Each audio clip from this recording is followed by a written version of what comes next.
Hello and welcome to cookingflavors.com.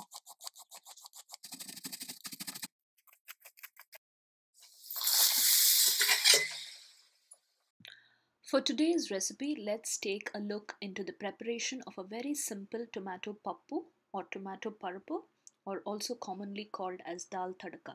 Here are the list of ingredients. Half a cup of tur dal. I have soaked them in water for about 1 to 2 hours so that it will cook thoroughly and well. For the seasoning, you require 1 teaspoon of cumin seeds, 1 teaspoon of mustard seeds, 2 dry red chilies, about a half a teaspoon of turmeric powder, salt and oil as required, half a teaspoon of baking soda, and about a teaspoon of asafoetida or hing. You will require about 1 medium-sized onion, 2 tomatoes, one for the pressure cooking and the other for the seasoning, a few coriander leaves, 2 to 3 cloves of garlic, 2 green chilies, and a few curry leaves. In a pressure cooker, let's add the Paruppu, the asafoetida, the baking soda, and a little bit of oil so that the dal does not fluff out while pressure cooking. 1 half of the onions, 1 half of the tomatoes, the green chilies, garlic, a few coriander leaves, curry leaves, a little bit of turmeric powder, and salt according to your taste. Now let's toss them well with our hands so that it gives a very good flavor and the ingredients combine well.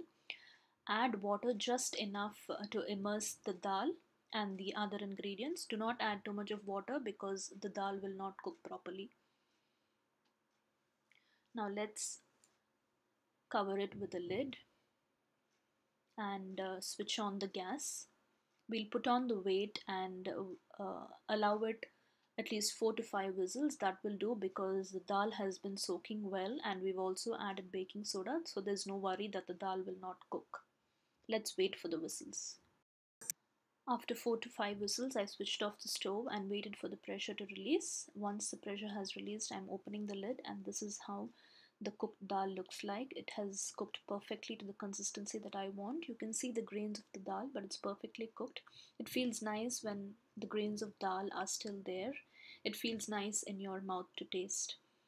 Now we'll give that a mix slightly and leave that aside while we do the seasoning. Now for the seasoning, I've taken a kadai and added about 2 to 3 tablespoons of oil. We'll wait for the oil to heat up nicely.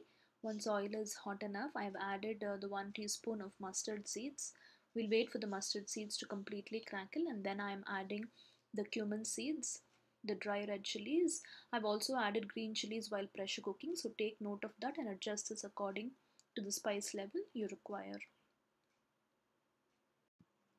Now goes in the curry leaves. Be careful, curry leaves have the tendency to pop out on your face.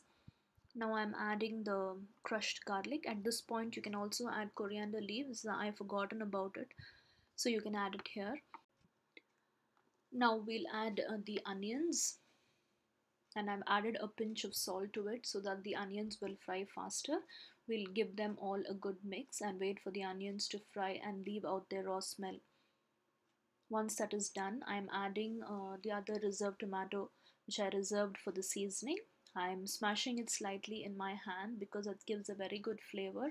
It will be crunchy, at the same time it will be a little juicy. Now we'll wait for the tomatoes to cook well.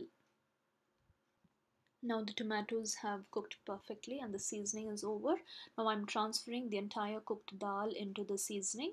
There are two ways in which you can do this. Either transfer the cooked dal into the seasoning like how I have showed you now, or you can transfer the seasoning into the cooked dal and put the pressure cooker back on the stove and bring it to a rolling boil.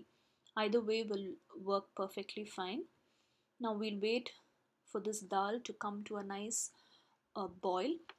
Taste at this point of time and check that the raw smell of the dal, the seasoning, have all been eliminated, and then you can switch off the stove. Now I'm adding a few curry leaves. Always while adding curry leaves, pinch them with your hands so that they will give out their maximum flavor. Now we'll add the coriander leaves. Now you can see that the dal is come to a nice boil. Keep stirring them because you don't want the dal to stick to the bottom of your kadai. Now your favorite tomato pappu or tomato paruppu or dal tadka is ready to serve. This simply goes very well with just plain rice and any side dish of your choice. It goes well even with rotis, chapatis, puris, etc. Hope you enjoyed our tomato pappu video today. Keep encouraging us by subscribing to our YouTube channel and hit the like button if you enjoyed our video. You can also visit us at cookingflavors.com. Thank you and see you again with another interesting recipe.